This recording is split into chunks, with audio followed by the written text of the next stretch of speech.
آقای ترشابی خسته نشدین اینقدر توهین میکنین؟ شما تو جایگاهی نیستین که به حضرت آقا توهین کنین.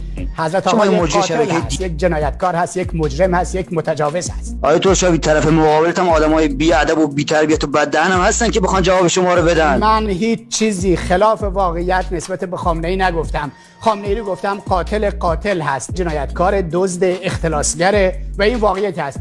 اگر بنده دزدی کردم، اختلاس کردم، خون 85 میلیون ایران رو در شیشه کردم، شما بگید شما فلان کار انجام دادید. یعنی ما اگر به شما بگیم شما نکشید، شما فوش زن و دختر میدید، شما توهین نکنید. ما توهین نیست. اگر شما به یک قاتل بگید آدم نکش، توهینه. به نظر من خامنه‌ای خودش آدم بدی نیست، اطرافیان دور و برشم. یعنی شما فکر میکنید مثلا این جنایت‌هایی که در این کشور صورت میگیره مسئولش خامنه‌ای نیست؟